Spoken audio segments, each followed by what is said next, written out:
It's about to go down for all our foes. It's time to watch the greatest show. The Roundtable Flick brings all the news, all the heat for all the you. From Raw to Dynamite and SmackDown too. Now tune in and play some trivia too. The Roundtable Pro Wrestling Podcast is on, so tune in.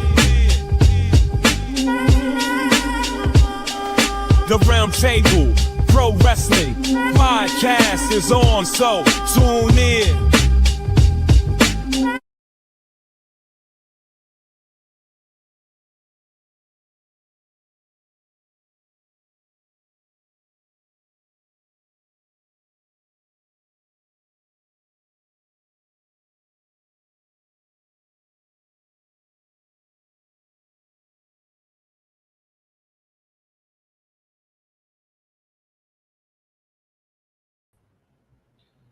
You going on or what? We're live right now, pal. I was giving it the 10 bell salute. Currently, right now on Monday Night Raw. On Friday Night SmackDown. They're talking about it in memory of Hulk Hogan, 1953 to 2025. Welcome to the Roundtable Pro Wrestling Podcast. It is Friday Night Fights. Usually we come on here and we talk in length about what's going on in the world of professional wrestling. But right now we're going to have a conversation about the immortal Hulk Hogan. And right now, the WWE is doing a 10 bell to Terry Bollea, the man known as Hulk Hogan. So let's get a moment of silence for that.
Every wrestler on SmackDown is currently on stage. Every producer, fans are chanting the name Hogan. Wow, Taekwon, too soon.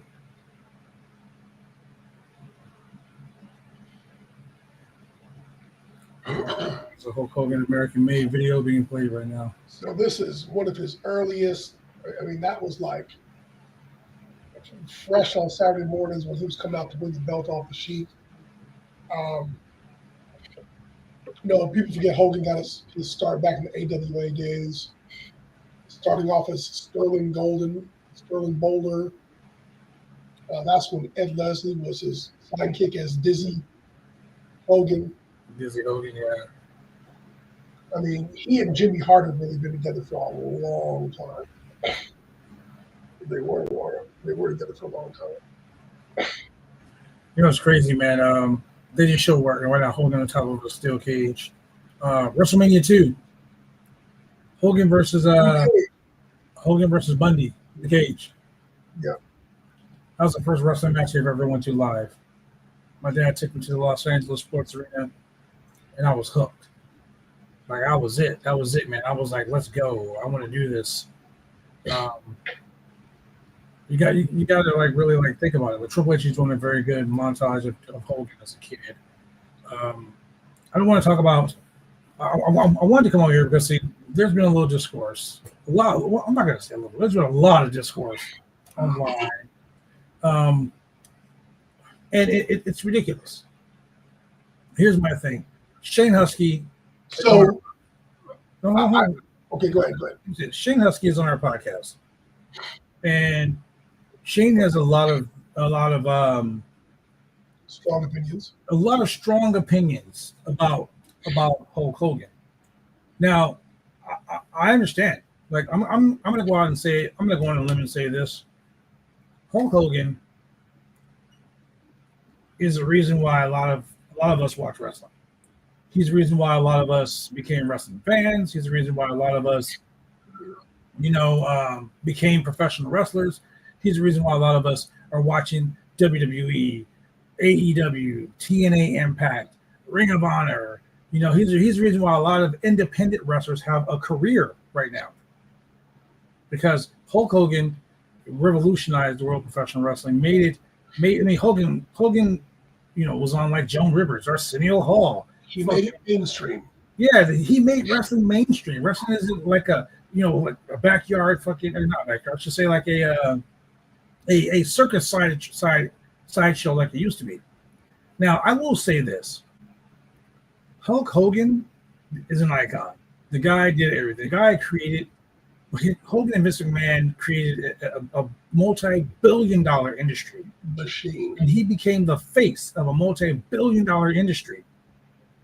Hulk Hogan did. Now, saying your prayers, eating your vitamins, and all that bullshit, that was Hulk Hogan. That was him. That was what he did, right?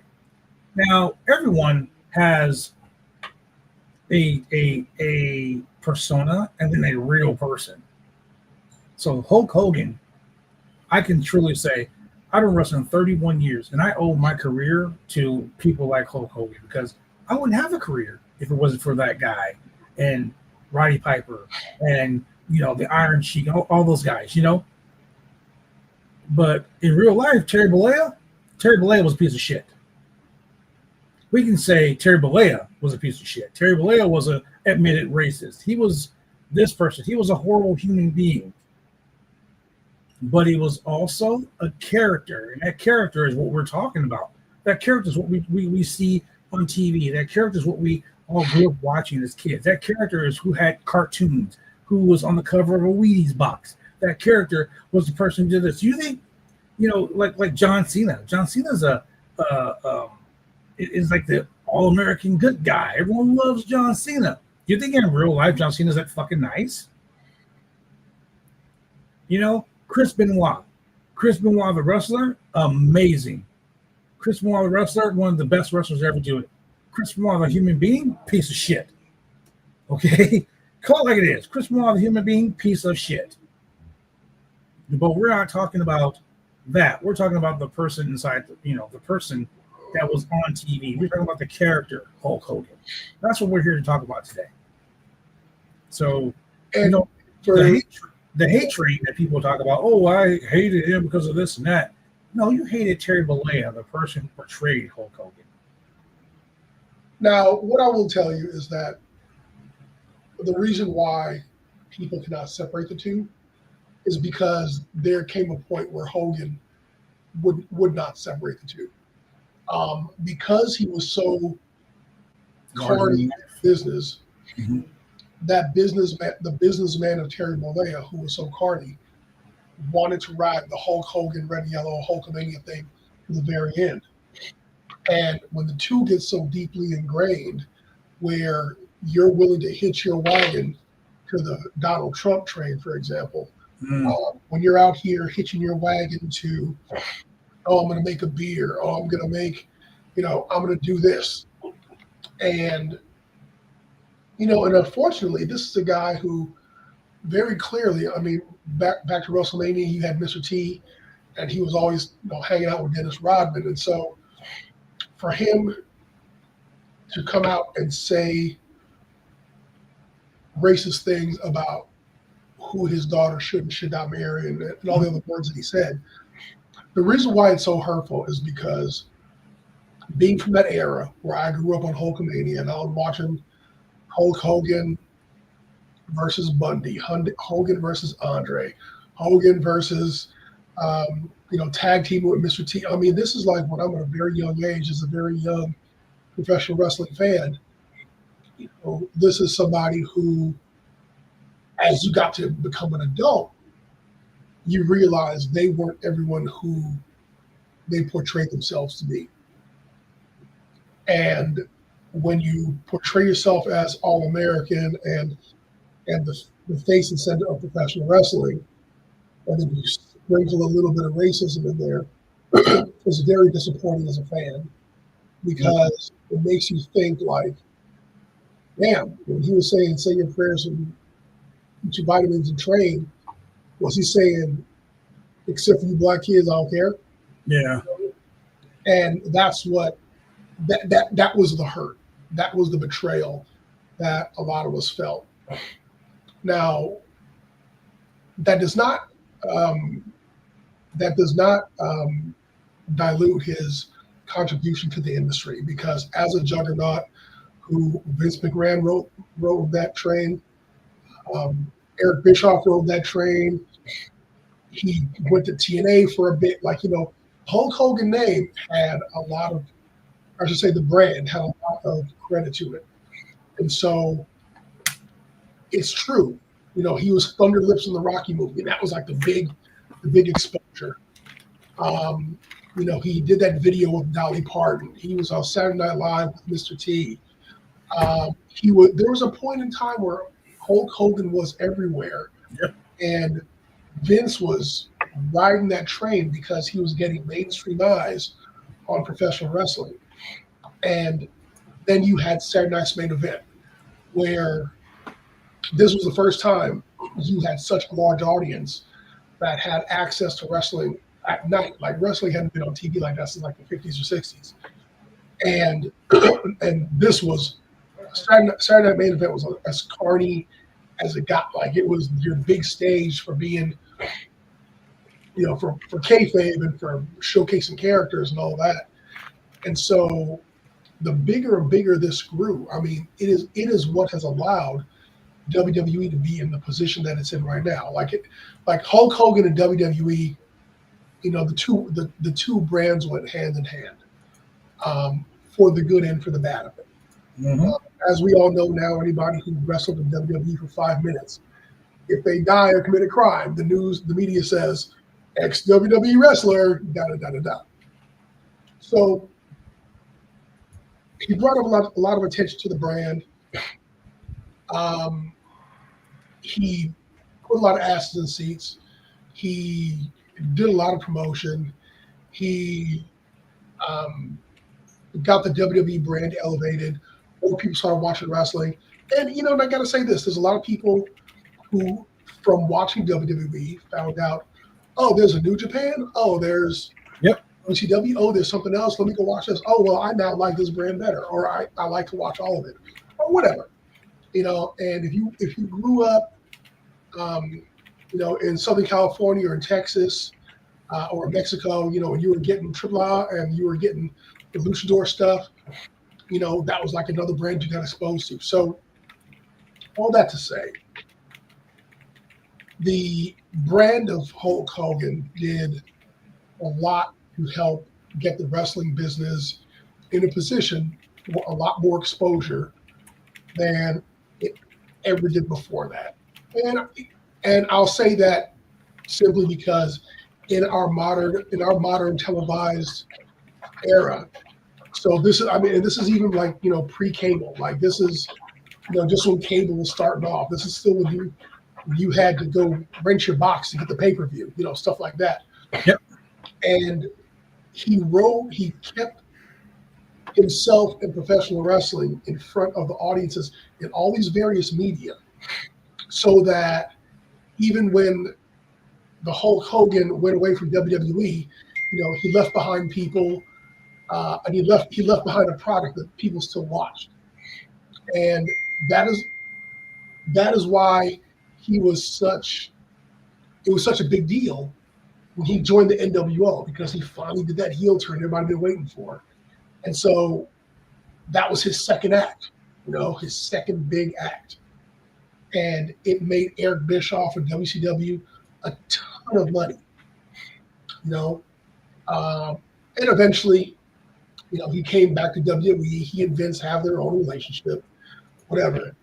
And he had his match with The Rock. He had he eventually became a nostalgia act, but people showed up because they remember what Hulk Hogan was when I was younger, yada, yada, yada. Then he got a little bit too carny and started getting involved with reality TV and podcasts and whatnot. And that's where Terry Bollea showed his ass. And that is where he really damaged his own image. And yeah, there's a lot of people out there who, justifiably so, you're allowed to be hurt by it. You are allowed to be hurt by the fact that this person that meant so much to you as a wrestling icon, a wrestling legend, kind of turned out to be a fraud to you. And it's not about the steroids. It's not about, the jokes now are like, Hogan saying he discovered Kevin Owens and shit like that. He became a parody of himself over time. Probably more of a distraction to detract from all the racism talk. They say, what do they say? Don't ever live long enough to meet your heroes because they're always going to let you down. And he let down a lot of people. But that being said, his career, up until his second act, him going with The Rock to WrestleMania, I mean, it was solid. He did a lot for the business. He did a whole lot for the business. If you look in any arena and you see it packed wall to wall, he helped get them there. We more than likely never would have had the Attitude Era with Stone Cold without Hogan first doing his shtick. So, I agree with you. Okay, I agree with you. Like, people can't deny. Let's just call it what it is. You fucking can't deny that the reason why these buildings are fucking full of fans is because of people like Hogan. Correct. Okay, Hogan did that shit. Hogan did that shit. And I mean, you're a wrestler. No, look here though. Okay, so the real shit, before Hogan, WCCW was filling stadiums. Yeah. During the gorgeous, I hate this revisionist history that wrestling was in smoky bars and small buildings before Hulk Hogan, because it ain't true. Wrestling was always has been before Hogan, without Hogan. Wrestling has always been able to fill large buildings. Not all of wrestling, but the top. I will put one asterisk on that. It was also very regional. Yes. Oh, it's very regional. Yeah. Very regional. Oh, I mean, yeah. So, yeah, go ahead. But whether Hogan came along or not, Vince would have took it global. Whether it would have been Dusty Rhodes, Vince got in that spot, who was his original pick, or whether it would have been, superstar Billy Graham, Vince would have went global because Vince had the mind to go global. It wasn't Hulk Hogan that took pro wrestling global. It was Vince McMahon. Okay, so I'm gonna put a little caveat in there. I will agree with that last statement. Yes. However, Hogan was the one that was in movies. Hogan was the one that was on Arsenio Hall. Hogan was the face. But he wouldn't have got any of that if it wasn't for Vince McMahon. It doesn't matter how he got it. The fact is, Vince could have put anyone in that position. No, he could not have. Just about anyone in that. Not anybody. Vince could have put Dusty in that position, and he would have shone just as bright. I love Rowdy and Piper in that position. I love Dusty Rhodes. I love Roddy Piper. Roddy Piper was, to me, one of the most amazing people I've ever had the opportunity to be around. But Piper wasn't as big as Hogan. Piper and Hogan made magic together. Yes. But if you would have put Piper by himself, Piper was a great talker. He was not a great wrestler. No, yeah, Hogan was? No, hell no. Hogan was. My point is this: Vince could not have put just anyone in that position because he tried to, in certain points, Ultimate Warrior, and it didn't happen. And the thing is, Warrior had those pops. He had that look. He had the energy. But I'll tell you now, Warrior wasn't getting into movies. Nope. The most he got in front of a camera away from wrestling was doing a Slim Jim commercial, and that's it. Hey, he had a comic book where he raped Santa Claus. Hey, did Hogan ever have that? Oh no, Hogan didn't have to have that shit. But look, let's talk about Macho Man. Macho Man was a great fucking wrestler. He was a great character. But could you possibly see Hogan? I mean, Macho Man doing all the shit that Hogan was doing? Fuck no. Yes. Really? Actually, yeah, I could. Savage is just as much a household name as Hulk Okay. Hogan. Now let's go a little further. Bret the Hitman Hart. No. One of the most amazing wrestlers around. Pretty much like he is the ideal wrestler, right? Could you see Bret Hart movies? Could you see Bret Hart selling out fucking? You didn't enjoy Lonesome Dove? No, I did not. The Simpsons? No, I fucking did not. Dr. Quinn Medicine Woman? Okay, so you said Hulk Hogan physically was larger than life. Yes, he's an icon. That's why I know Vince loved his big men. He loved The Undertaker. He loved Hogan. He gave Giant Gonzalez. Sorry, I tried to say it with a straight face. He gave Giant Gonzalez a shot. Hey, Giant Gonzalez was the star of Thunder in Paradise. I don't care what anyone says. Look, I'm gonna go a little further. When Hogan was leaving WWE, and they had the Warrior, and Warrior was not popping, they tried to get another big giant muscle bound guy, Sid Vicious, trying to make him the next Hogan. Didn't work. Hey, you know what? But they here's tried the thing. Kevin Nash. And I'm gonna say this. Sid did not get as big as he could have been in that original run because Hulk Hogan came back. Oh, most definitely. Sid would have been one of the biggest stars in pro wrestling history if Hulk Hogan wouldn't have came back in 1992 and decided, hey, I need to beat him. Sid was a friend of mine. And trust me, when you say that, I 1,000% believe that he was robbed. Look at Survivor Series '97. Look at the Royal Rumble. Sid got fucking Survivor Series '97. Sid got one of the biggest pops and one of the most fucking cities that's hard to get a pop in, New York City, Madison Square Garden. I would put Sid's pop in '97 Survivor Series against just about any pop Hulk Hogan ever got. The point I'm trying to get at, and I just really want you guys to understand, and that's Senator, you're a wrestler, so you know. Do you think, without the mainstream popularity of Hulk Hogan, not Terry Bollea, of Hulk Hogan, and I want to keep stressing this. I want to stress this. I am not, nor have I ever been, a Hulk Hogan fan. As a kid, I did not give a shit about Hulk Hogan. As a wrestler, it was Bret Hart. It was guys like that inspired me to be a wrestler. Arn Anderson right there was, to me, the perfect wrestler. I was all about that. I was an NWA guy, but wrestling didn't get the fame it is now. The high profile. I mean, let's be honest. When you got wrestlers dying, when wrestlers were dying in the 80s and 90s, was people like TMZ covering that shit? Was Sports Illustrated covering that shit? No, they weren't. TMZ wasn't around in the 80s and 90s. People like that. Was CBS, was NBC, was fucking Walter Cronkite talking about wrestling? Fuck no, they weren't. Wrestling was taboo back then. Wrestling is not mainstream. If you go to anybody on the street, a random ass person from, hey, what do you know about wrestling? They're gonna say, oh, Hulk Hogan? They're not gonna say, oh yeah, Dean Malenko or Eddie Guerrero or fucking Randy Orton or Drew McIntyre. They're gonna say, oh, Hulk Hogan?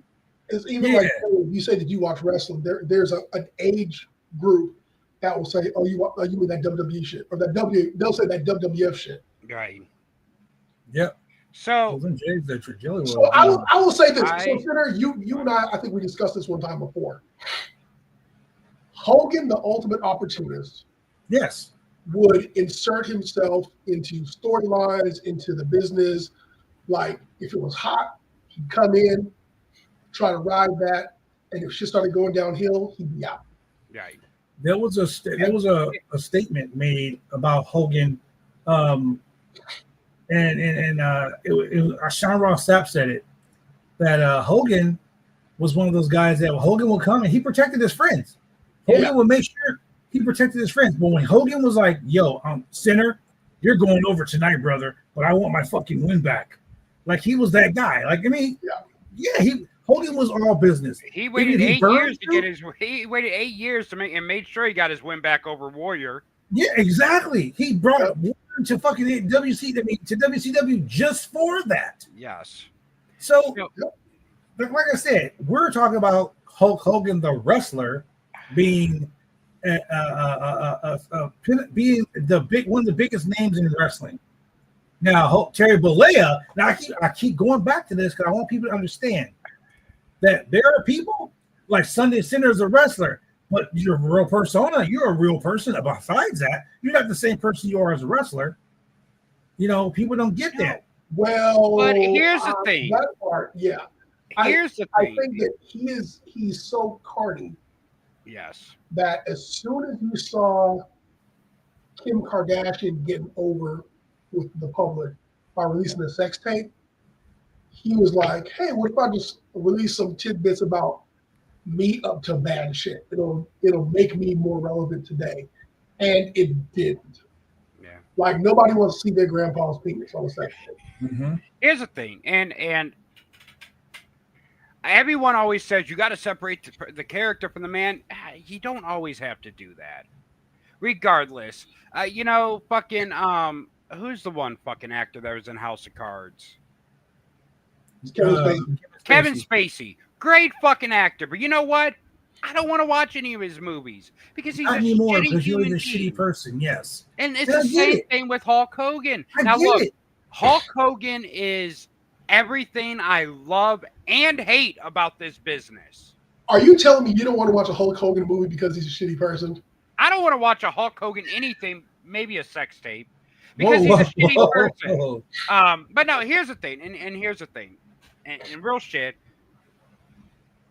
Growing up, I was, I was an NWA kid, but Hulk Hogan was a hero to me, like he was just about every kid. Mm-hmm. It's our era. Yep. But Terry Bollea was not.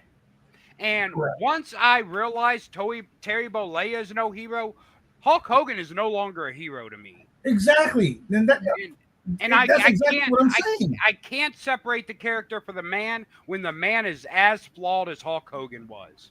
If you're a racist piece of shit, I don't give a fuck if your character is Jesus Christ Superstar. You're a racist piece of shit. There's very few people from that era when they die, I would not shed a single tear over them. Hulk Hogan's one of them. I respect what he did in pro wrestling. I get why he did what he did in pro wrestling, with the backstage shit. But at the end of the day, I have absolutely no respect for Hulk Hogan.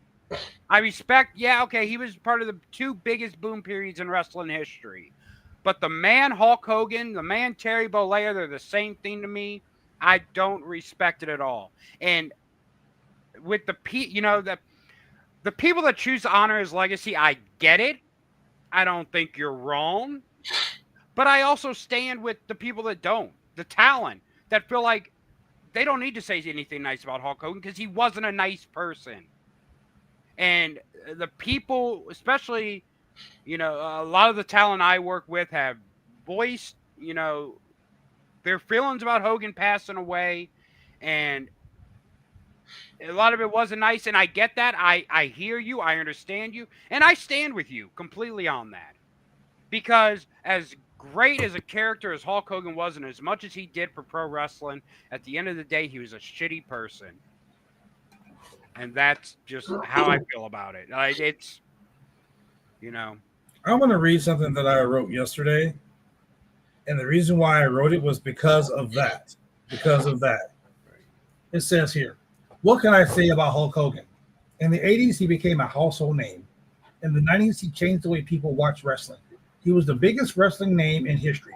Say what you will about Hogan, the wrestler, but he was a huge part of many people becoming fans of the professional wrestling business. Terry Bollea was an admitted racist and a horrible person, but as a horrible human being, he still was a human being.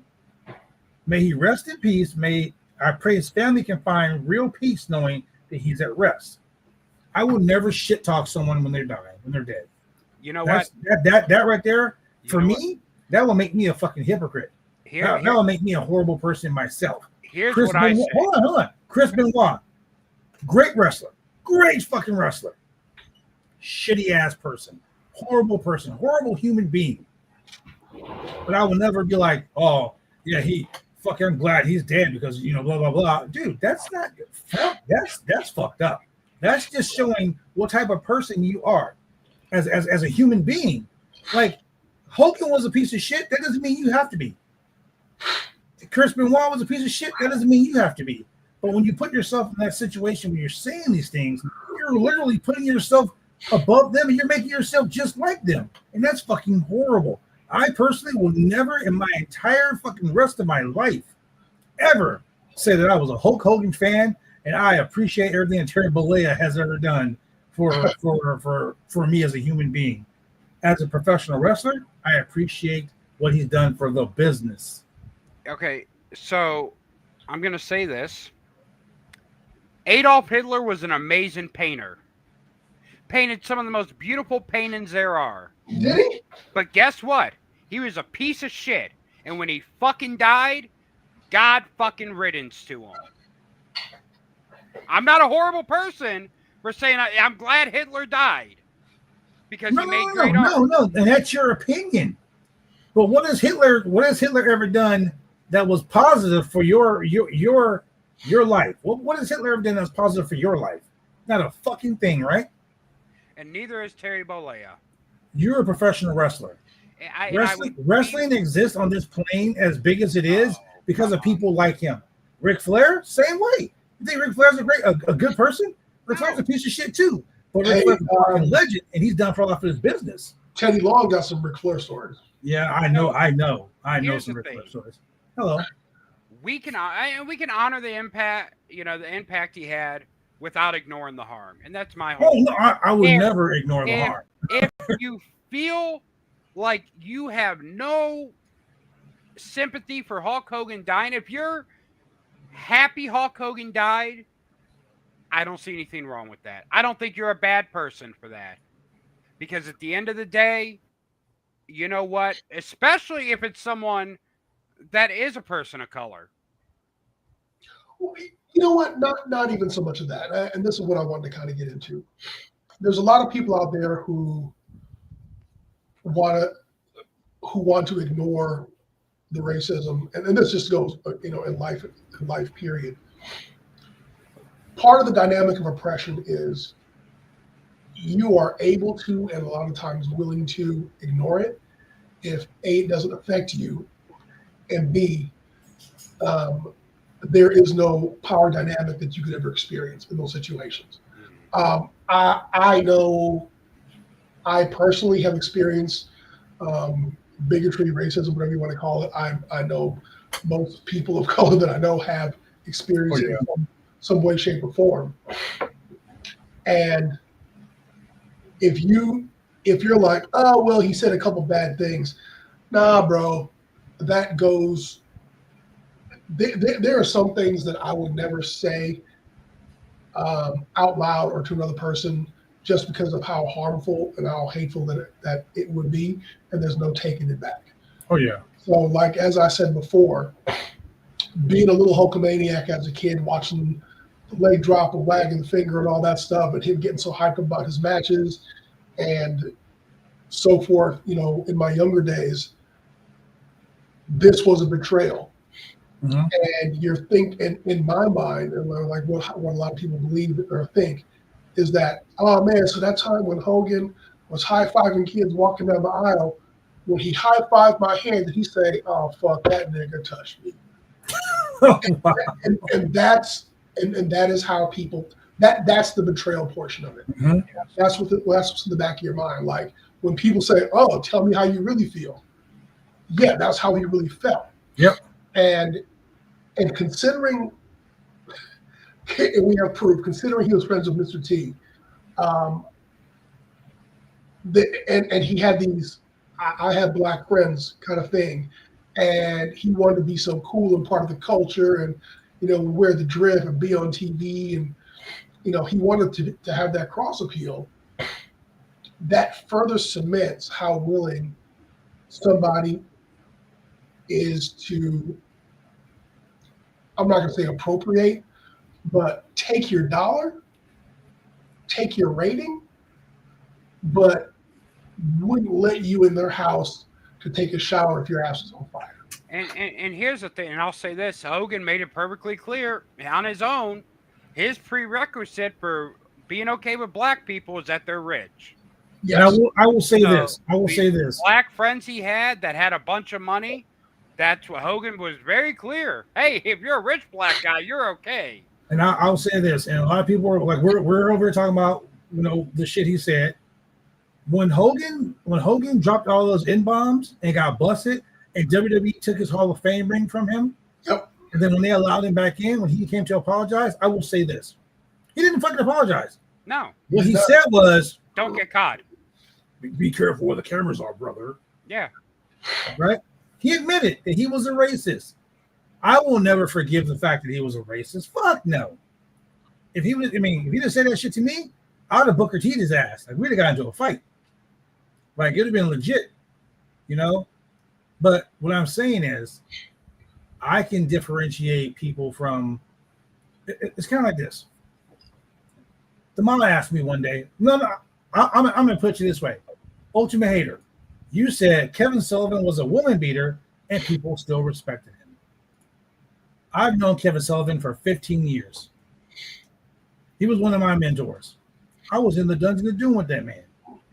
That man, I was just telling the mod, we were talking about him last night. Me and Sam Sims are having a conversation about him with the mod in the car. Kevin Sullivan was one of the best men that I've ever met in this industry. In the industry. Now, him as a person, I can't speak on him as a regular person when he dealt with women. I don't fucking know. I wasn't there. But do I condone beating a woman? Fuck no, I don't. I don't condone beating women. I don't condone beating children. None of that shit. So all you people out there who are still fucking booking, what's that fucking no chin guy? James Ellsworth. James Ellsworth? That guy is fucking a pedophile. You're booking that guy. And people are like, oh, he's okay. You got guys, you're fucking president of the United States. That guy is a piece of shit. But you got people worshiping the ground he walks on. Hey, look, I will tell you that For years.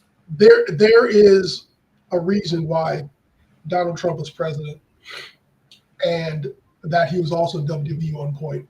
America has gotten so carny that the American people as a whole, when someone is up to be elected, their question is, which one's going to make me the most money, brother? Who am I going to do business with? And, there's a lot of questions in my mind about how, let's say, somebody like The Rock would be like, oh, even though Hogan said these racist things, I'm still going to have a match with him. I'm still okay with him. But at the end of the day, you got to say to yourself, Rock thought to himself, how big is my paycheck going to be to do that match? I'm in the wrestling business, not the wrestling friendness. Like, what's going to be my take home? Do I make more money by doing something with him, or do I make more money doing business with somebody else? That being said, there's a lot of wrestlers out there who have run-ins with the law and have had cancelable experiences.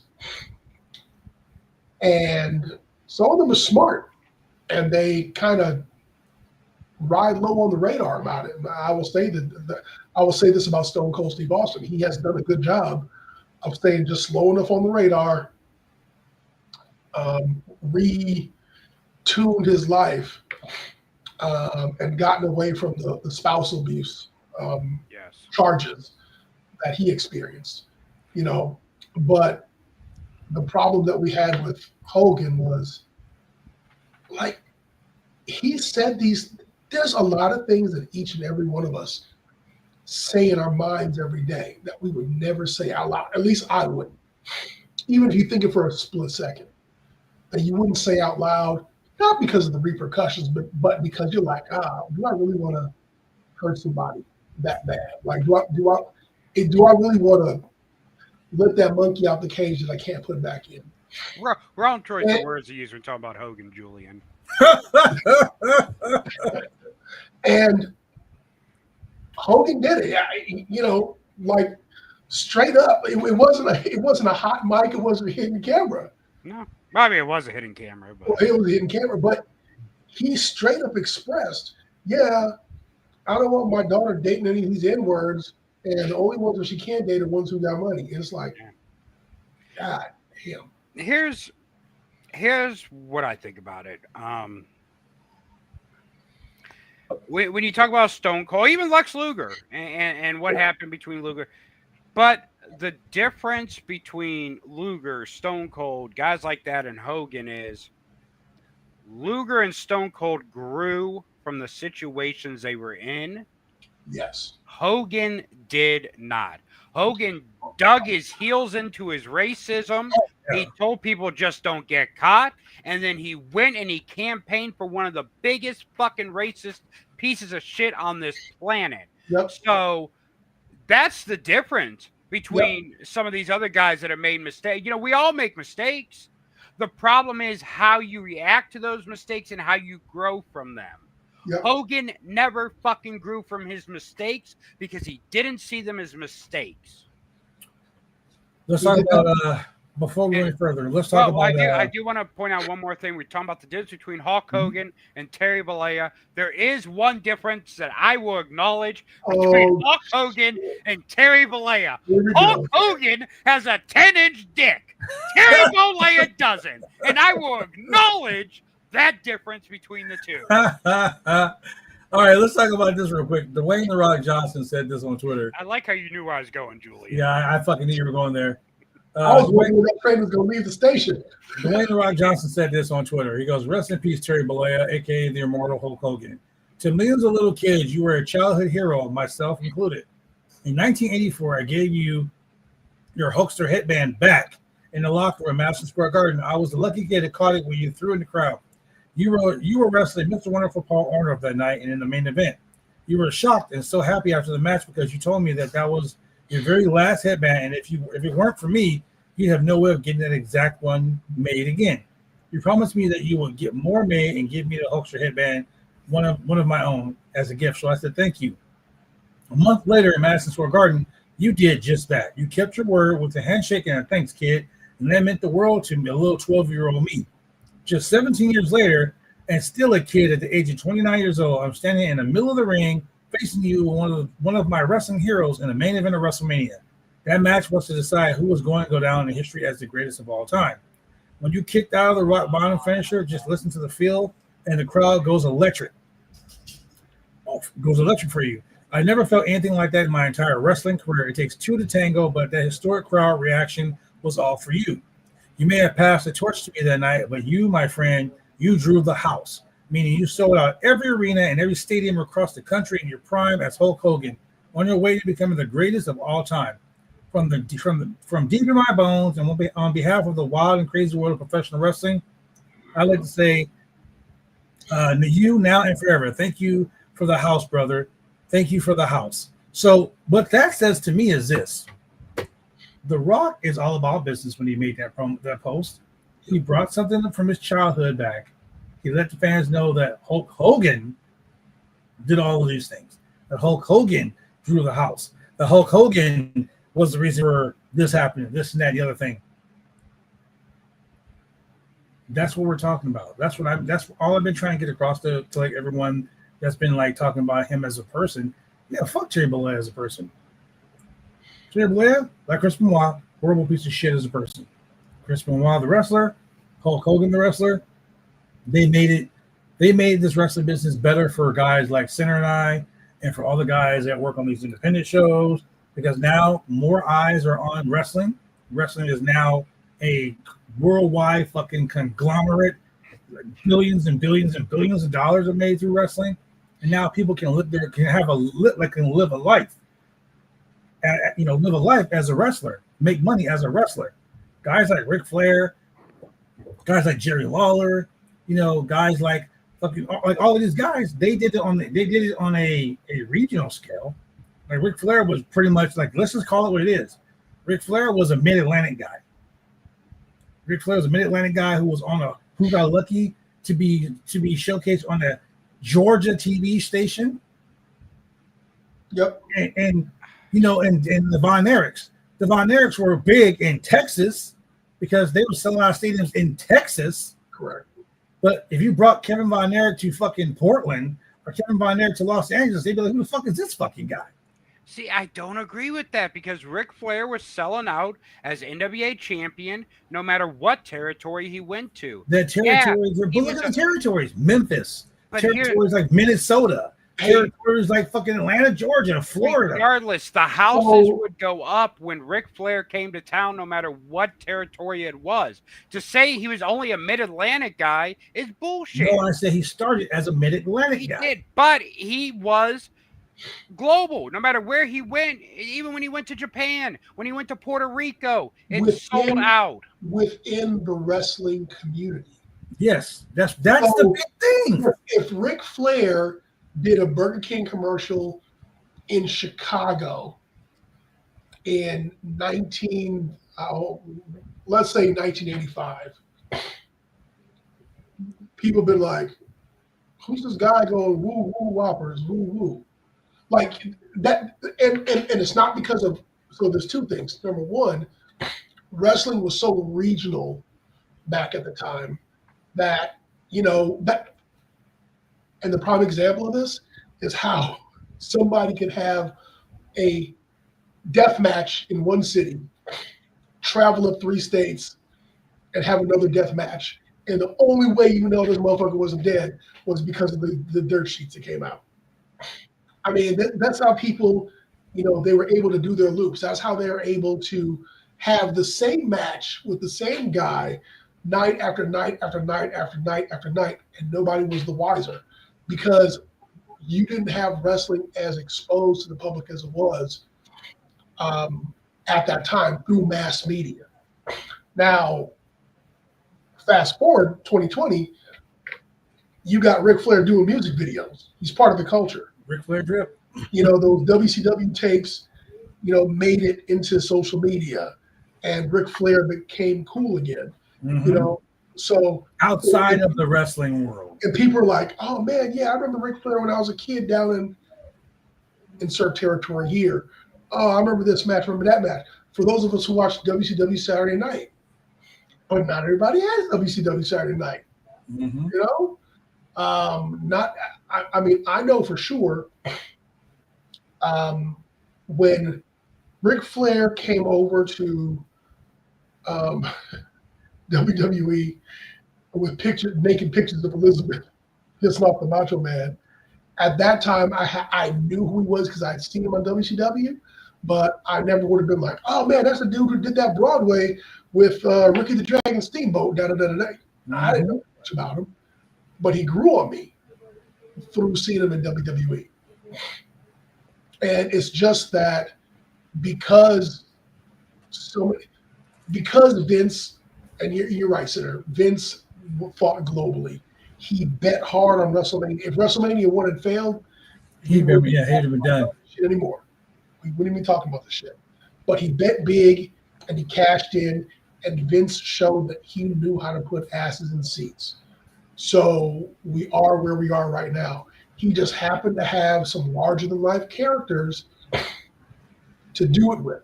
He had Andre, he had Hogan, he had, the Undertaker, and, he tried to recapture the lightning in a bottle with the Ultimate Warrior and a few other guys. And, it's wrestling. Some shit sticks, some shit doesn't. He found certain people that it did work with, but Hogan, if nothing else, beginning in the 70s and the early 80s, he was the seed money that you needed in order to put down on that house that was then going to be worth millions of dollars later on in the future. Yeah, I mean, I feel Andre was just as important as Hogan. Andre was just older, so he didn't get to reap the benefits like Hogan did. Because honestly, WrestleMania 3 is not the success it is without Andre in that ring. Correct. WrestleMania 1, Andre was just as big a draw for that show as Hogan was. And probably the biggest draw of that show was Mr. T and the Celebrities. Now see that's what, okay, so that right there is what I've been talking about this whole time. Okay, Ric Flair is a great wrestler, fucking great. Like Ric Flair was like, dude, like I said, I grew up an NWA guy. I never wanted to be a WWE guy. I always wanted to be an NWA guy because that was wrestling to me. You know, my favorite guys growing up was Arn Anderson. Arn Anderson, bro, like fucking that dude was amazing. Everything he did was great. You know, but Hogan became a. Let me make it simple. Hogan became a multimedia person. Hogan brought wrestling from being being wrestling to being sports entertainment to being on the Tonight Show to being on fucking Letterman to being on Saturday Night Live. They did Saturday Night Live the night before WrestleMania. You know, he brought wrestling to that. He made wrestling. Vince brought it to that. Okay, you can say Vince did all. You can say Vince did all that shit. Hey, But Vince Hogan, is a piece of shit too. Hogan was the face of all of that. Let me put it away. Hogan was the face of all of that. Let's just call it that. Vince may have put the money there. That right there show Jay Cargill's not winning the belt. She's grabbing it off the ground. She's not. That's wrestling rules. You know, you don't touch the championship. You're never gonna win it that way. Here's the thing: without the aggression and the mind of, if Jesse Ventura wouldn't have got injured and had to retire when he did, Jesse Ventura would have been a bigger star than Hulk Hogan, and Jesse Ventura would have been the person that everyone remembered from WWE. I mean, well, I remember Jesse about it. Well, yeah, in that era. So, but what I'm saying is, Hogan just happened to be at the right place at the right time. I don't attribute. I mean, yeah, Hogan, you know, he was good at doing the promo. I mean, his promos actually weren't that great. But Hogan was good at, you know, getting, you know, people invested or whatever. But there's so many people that you could have put in that spot and would have did the same damn thing. Jesse Ventura would have did it. If Andre was younger, Andre would have been the face of the company. And Andre would have been the person that skyrocketed WWE into the stratosphere. It's just, you know, Hogan was right there. And here's the thing. And as much as we talk about, oh, you just got to separate, and he did this for the business, he did that for the business, I can't. Morally, I cannot glaze this man for a single fucking thing because he was a piece of shit. At the end of the day, morally, I just cannot be like, yeah, he's great for wrestling, because as much good as he did for wrestling, he did just as much harm to this business.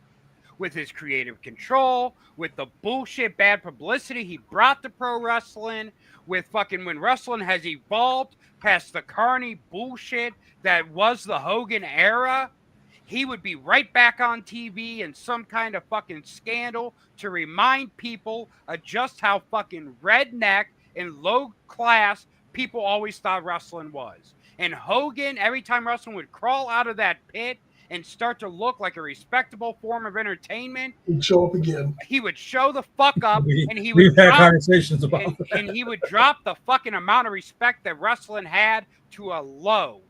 So yeah, he did great for the business. Whatever, he drew big houses in the '80s with whatever. He fucking did just as much harm to this business as he did good for it. Now, ladies and I have gentlemen, no respect for him at all. Fuck Hulk Hogan. This is the reason why I wanted to have this discussion. We don't always, this podcast, we don't always agree, but we always come with the truth. We always come with fucking real honest conversation. And I appreciate Senator for being on here with his real honest conversation. Even Julian and I, we don't always agree with the shit. Like personally, I keep saying it. I think Hogan was a piece of shit. But you know, I recognize what he's done for the industry. I recognize what he's done. Let me put it this way: I recognize what he's done for the industry and what he's done to the industry. Yeah, like you can't glaze over that, and that's what I'm trying to get people to understand. We're not glazing over shit. Like, I'm not saying, whoa, his good outweighs the bad. No.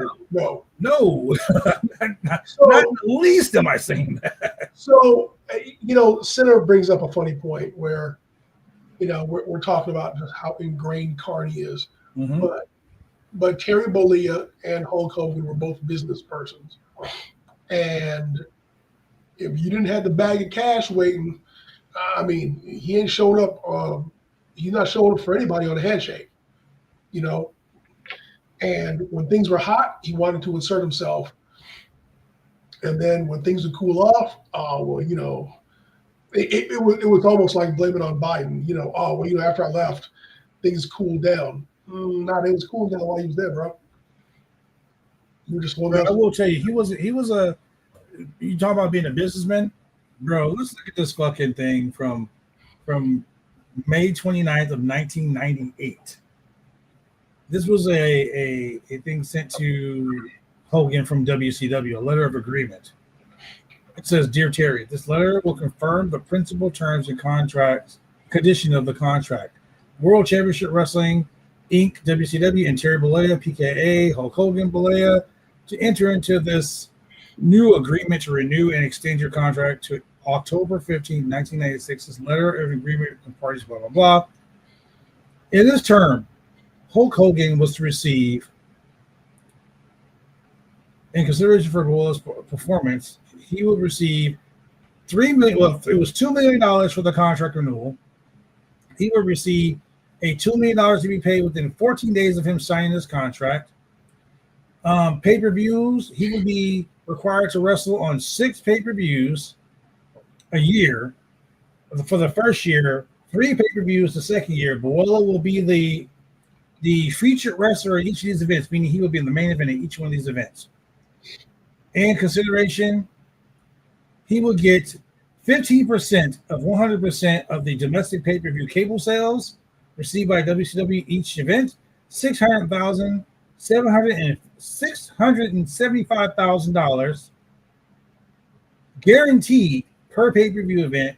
He shall also receive a $1,350,000 contract on July 1st, November 1st, and February 1st of each year for the total of 3 years. In addition to all above pay-per-view guarantees, Boella, for each pay-per-view, will have creative control over his character." Okay, so people talk about Becky Hogan, people talk about fucking Sasha Banks, bro. Okay. That's just smart business. Hey, you know what though? Is it when your creative control kills the business? Is it smart business? What fucking did to the fucking finger poke of doom? That was bullshit. That was the first. It was funny though. In the WCW. So was what he did really good for the business? Was it being a smart businessman? Because he killed the company. No, I didn't say he was a smart businessman for that. He was a smart businessman because he got his money. He got paid. Yeah, he got paid. Hey, it's one of those things where everybody knows in my house, if nobody else eats, it's gonna be Sasha. Look. We'll put it this way. If he got paid, it's gonna be Hogan. He got paid. He looked out for his people because Hogan showed up in WCW. Who showed up right after? The fucking Nasty Boys. Fucking Paul Orndorff showed up. Bunch of white people. John Tenta showed up. Fucking Brutus Beefcake showed up. All of Hogan's people showed up. He looked out for his boys. When he went to TNA, who showed up? Scott Hall showed up. Kevin Nash showed up. X-Pac showed up. Eric Bischoff showed up. Oh, that's because they were riding the NWO thing. They're gonna make some money. Hey, I'm just saying, but those were his boys. And they make no money with it. Hey, I'm just saying, those fucking guys. Hogan is a pure example of someone that the business left behind, and they were not able to adapt, and they carnied their way into positions to kill other companies. TNA almost died because of Hulk Hogan and Eric Bischoff. No, that's fucking true. That's fucking true. Because WCW did die because of him. The business passed him by. Really sad, but it's really sad to say. But I think that Hogan, he had not had a long enough cooling off period after the whole NWO shit before coming into TNA, and he came in with the attitude of, "I'm Hulk Hogan. Of course, I'm going to put asses in seats," and he totally underestimated the amount of burnout that people had with him in particular. I mean, because he did a heel turn, the biggest heel turn in the history of professional wrestling. Okay, now you can turn face again? We already saw that. Oh, you can do it in a different company? We don't care about that. In fact, we really want to see AJ Styles. We want to see Elix Skipper. We want to see Samoa Joe. Like why? And by that time, he was one of the old guys. So in our group chat on our group chat, Husky is saying, Sinner is practically saying everything that I've been saying. No, Shane. No, Shane. He is not saying everything you've been saying. Here, so I saw your comment on Shane's post last night. Mm-hmm. And I wanted to reply, but I didn't. Here, he may have deleted the post. Yeah, he deleted the post. But you said, "Oh, Shane, you said stuff that, whatever." But there's a difference between saying something out of hate and saying something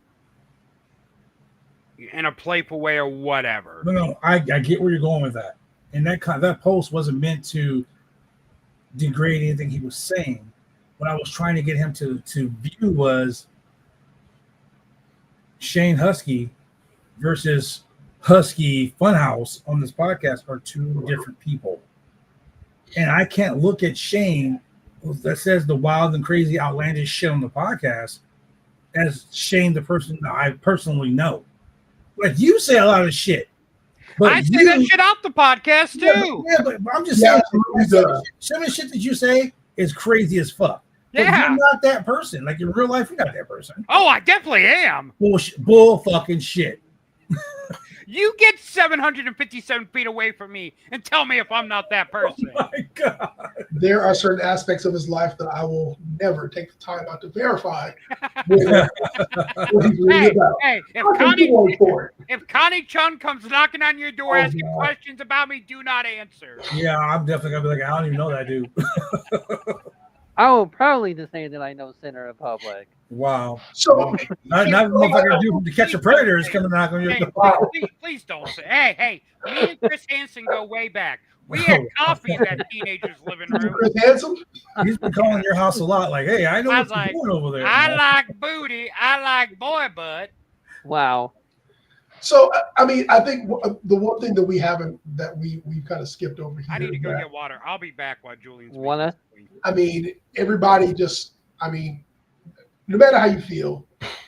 I mean, remember that Hulk Hogan, Terry Bollea had friends and family that loved him deeply. Mm-hmm. You know, and I'm not gonna shit on them grieving, or I'm not gonna take away from their loss that they've experienced. And you know, a lot of us have parents, and we recognize who our parents are, and we have friends, and we know who our friends are, but still we love them anyway. And so, you know, I wouldn't do or say anything to take away or to add to their grief, if you will. And that's Leo Rush said the same thing. I'm not gonna jump on the hate train. I'm not gonna fucking bash a man who's dead. There was a guy who was here in Portland. He was not really a wrestler, but he always hung around the wrestling scene, right? Yeah. He wasn't a really good, like, he was, in my opinion, he was a fucking idiot. I thought he was the dumbest motherfucker on God's green earth. But people bashed him so bad when he died. His baby's mom slept with his brother. Whoa, what? Whoa. And yeah, slept with his brother and was posting shit online like, I'm glad he's dead. You know, I hope he's burning in hell. He's fucking this and that. And I'm like, what the fuck? Like, What are we who are we talking about? What? As much as me and my ex-wife like don't get along, I would never wish harm on her. And if something happened to her, knock on wood, I would never badmouth her in front of my kids or even her friends, because that's just respect for a person's life, a human being that actually existed on this world. And even if you don't like the people, like I always say, I dislike people a lot. I wouldn't piss on some people and put them out of their own fire.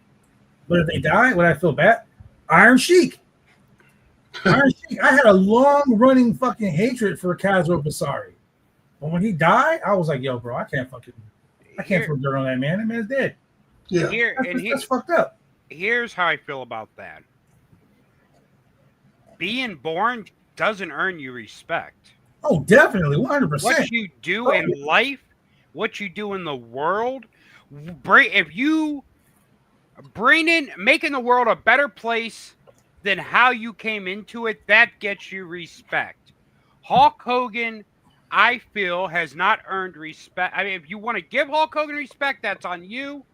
Everyone has their own criteria for what makes them respect a person, but I have zero respect for Hulk Hogan. I'm not going to be like, oh, I'm sad I don't care he died. And that's your prerogative. Yeah. You don't have to care that he died. Like, I mean, personally, like, as a human being, another soul lost on this earth, I don't give a fuck about Hulk Hogan. I don't give a fuck about Terry Bollea. But his family, they don't need to hear all that shit. Yeah. They don't need to look on fucking on Facebook or Twitter or whatever. Like, fuck my dad. Look, when my mom passed away, I fucking sat in a mortuary while they were having a wake, like a funeral for my mom, and I knew that's not what she wanted. And I kept hearing people saying all these things, these wonderful, beautiful things. When my mom was sick and dying, none of you motherfuckers were there. And I stood up and I let go. And the reason why I did it is because my mom didn't want that shit. And my mom didn't deserve any negativity that was coming her way because she was gone. She couldn't defend herself. You know what I'm saying? Chris Benoit, that guy was a piece of shit. As a wrestler, he was great. As a human being, piece of shit. Would I fucking shit on that guy for what happened in his life? No. Kerry Von Erich wasn't such a nice guy either. He didn't like black people. Iceman King Parsons said that shit. Motherfuckers worship the ground the Von Erichs walked on. Kevin Von Erich, the righteous preacher pastor guy. He hates black people too. No one is fucking shitting on that guy. No one's like, fuck Kevin Von Erich. He's horrible. I've never heard Kevin Von Erich. I will say this right now, Shane, and this is probably going to fucking ruin your life, and I hope it doesn't. But Bray Wyatt has used the N-word on certain people as well. You got worship the sources? ground Bray Wyatt walked on. Sources? Ask Booker T. Okay. Yeah. All right. But anyway, point is, when guys like I'm not saying that. I mean, me personally, I like Julian said earlier. I know about racism. There's a whole fucking town in Oregon that if you're black and you go there after dark, motherfucking cops are gonna fuck with you. Yeah, no, that's where I vacation at. Literally, we call it late no Negro because if you're black and you're in Lake Oswego at night, you're gonna get pulled over for no motherfucking reason at all. Mm-hmm. But because one or two cops are a piece of shit, does that mean the whole police force is? Yes. Wow. Yeah. No, it does because they don't do anything about it. Yeah. Yes. That is my entire that's my beef with law enforcement and this whole thin blue line thing, and especially people who wear the thin blue line flag or badge or whatever. You're literally saying that our people, if our people fuck up, we're going to protect them. Yeah. But we're not going to do anything to correct their bad behavior. And That's what we're talking about Hogan. He didn't do anything to correct his bad behavior. And no one Negative else. behavior. And no one else. At the same time, yeah, and WWE wasn't like, yeah, bro. If WWE had said to him, hey man, your apology sucked. Before we let you back in the Hall of Fame, you need to go and get this shit right. That would have given me more respect for them and for him. And even if he was doing it because he was told to do it, I get it. You're an entertainer. You go on the apology tour so you can keep making your brand. I get that. But the fact that it would have been on the public record and he would have said it would have been something. Here, so I What will do say. you guys feel about Triple H? Fucking, he's gonna do what he needs to for money, for a rating. Yeah. Whoa. You Yeah. fucking stop that shit right now. What did you say right now, Senator? He's gonna do what he has to for money and ratings. Same thing Hogan did. Yeah. Yeah, fuck Triple H too. So Here's the difference. I've never. Well, okay. I've never. There's been lots of motherfucking stories about Triple H. Yeah. Never mind. Yeah. I take that back. Yeah, But you so know what? get Hey, you know corrected. what? When Triple H dies, I ain't gonna care about that either. See, now I will shed a tear when. Why, Shane? Why? Why? Because I Just grew like up Hogan. on Triple H. Oh, I grew up on me and Julia grew up on Hogan. Yeah. I did too. And I don't give a fuck. He's So dead. hold on, Senator. I want to hear Shane's fucking comeback for that. So I And- will No, tell Julian, you. hold on. I I go want ahead, to hear Shane's comeback for that.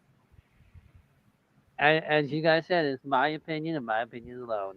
So, but wait a minute. So Shane, now you're a hypocrite because Hogan's a piece of shit because of the racist shit that he said. But you grew up with Triple H, and Triple H said some shit too. But that's okay, right? No, but I was. But no, you basically just said Hogan's a piece of shit, and you're not gonna Because give he a is fuck a about him piece of dying. But if Triple H, who's done the same thing that Hogan has done, it's okay because you grew up on him.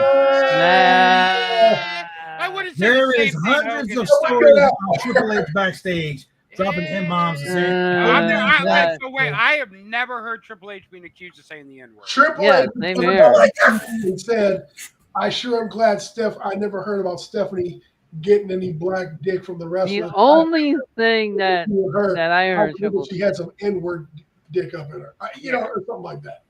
I wouldn't mind if an N-word fucked my wife as long as he had a lot of money. Hey, if he said that, yeah, you're a piece of shit. I've never heard Triple H being accused of saying the N-word. same. MVP explains why he has zero respect for Triple H. MVP called Triple H out for being racist. Yes, he did. But he did Okay, not hold say, on, hold he on. didn't say he said the N-word. Well- MVP saw Triple H's. Triple H said wrestling is like peanut butter and jelly. One thing to try to humiliate a wrestler of another race. He said black people are like peanut butter. MVP clarifies comments of Triple H treatment of black people. Like, get the fuck out of here.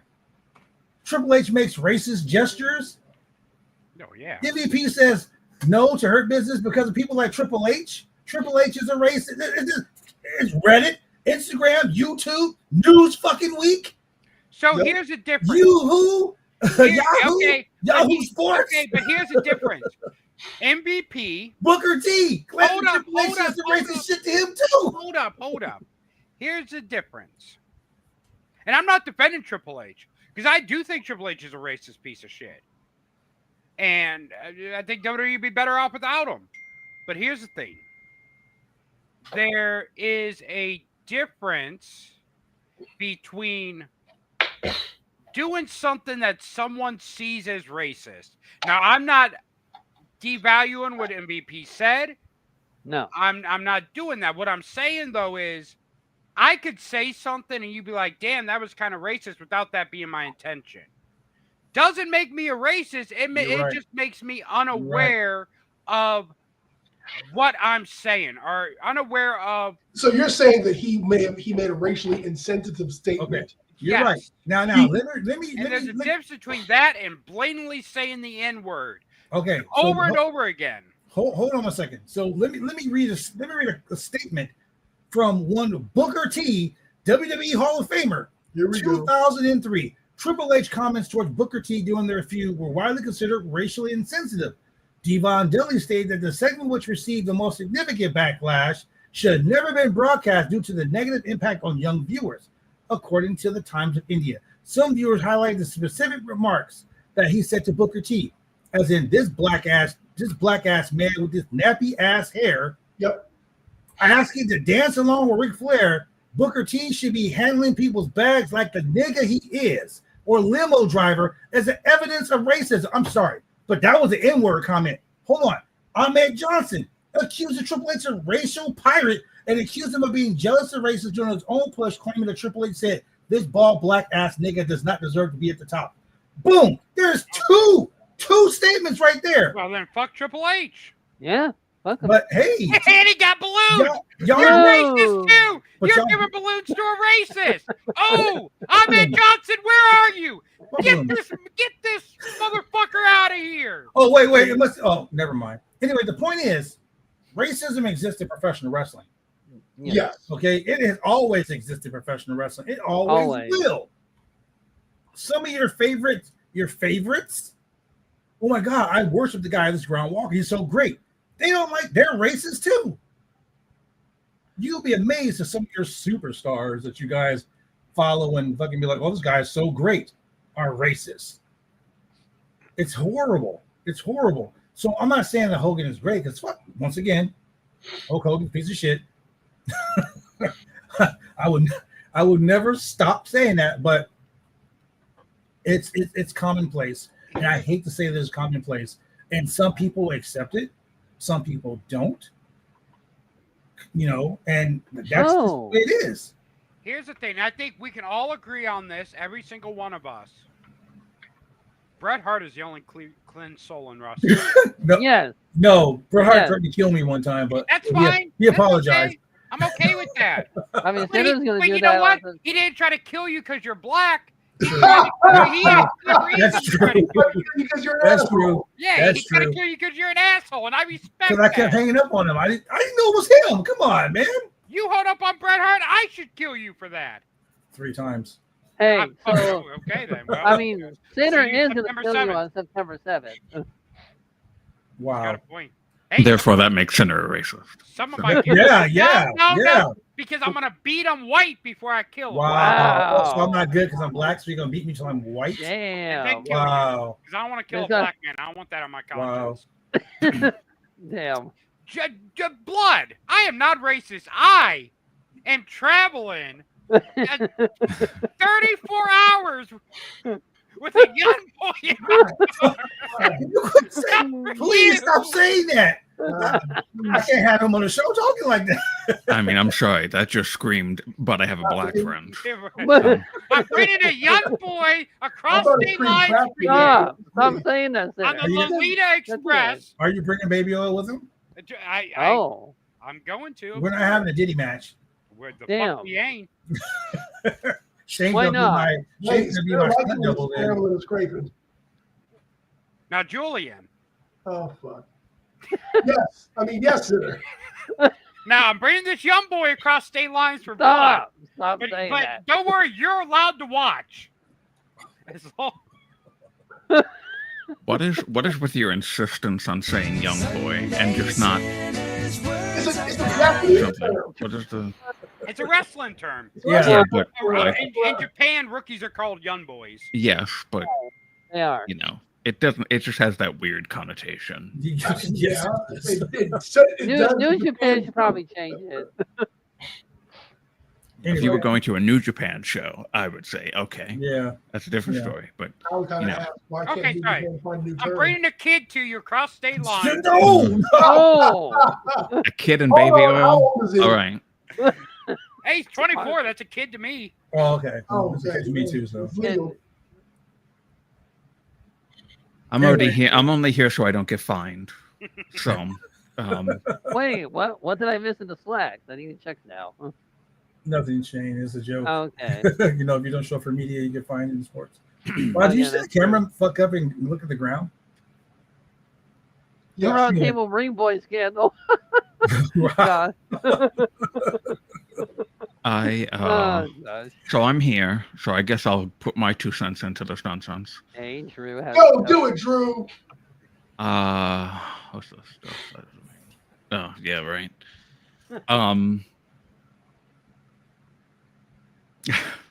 So I don't need somebody to say the N-word in order for me to think that they're a piece of shit. So it helps. The N-word is just like a cherry on top, a racist cherry on top, if you will. So if I've never it's true, I've never heard the N-word called a cherry on top unless it was in the bedroom. But okay. Oh my Lord. The thing is about this, I don't need people to see me. Like I've said like I said in the Slack earlier, I have no connection to Hulk Hogan. I was not the only connection, the only legitimate, actual connection to Hulk Hogan that I had as a child was not from wrestling, because when I was watching wrestling back in the late 90s, it wasn't WCW, it was WWF. It's from Mr. Nanny. It was Three Ninjas, High Noon, and Mega Mountain. Yes! Okay, you know what? I take back every bad thing I said about Hulk Hogan, because that movie was Oscar-worthy. I'm afraid to go... I'm afraid to go and watch that back because of how awful it probably is for real. Oh, it's probably Hey, god awful now. You let Blood tell it. Ninjas High Noon and Mega Mountain was a classic because Hulk Hogan. He That made shit was that horrible. movie. That It shit had was nothing to horrible. do with anyone else. Yeah, no, he That made shit it was famous. horrible. Just like Thunder in Paradise was You fucking shut horrible. your mouth! Oh, you fucking fuck you, Bad Blood! Hey, Fuck hey, you! hey, Oh I no! gotta say, Thunder in Paradise was fuck fucking you. horrible. Oh no! But hey, a talking boat, Bad Blood. It had a talking boat. A boat? A dog?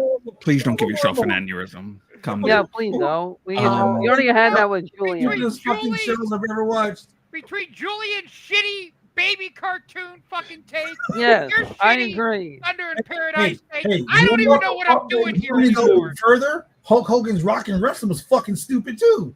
Yeah, Fuck it you! was. And here's the thing. So even when I was a kid, I was like, I don't even know you anymore. this kind of stuff. But it was, so JYD. Here's the thing about cartoons. Like, why are these guys walking around in everyday life wearing their wrestling? Uh-huh. Mm-hmm. Yeah. Wait, you mean you don't do that? I No. do not. And Hogan And and JYD was always this black man with no shirt on, with a chain around his neck, like bumping his knees together, and they all rolled around in one car. You have obviously never been to a gay bar in Akron, Julian, because that is all black men there. Is that like a Friday night Akron for you? You damn right it is. I even tried to go back. Is that when you met Andre Stray? I was like, man, this is stupid. I'm just not funny.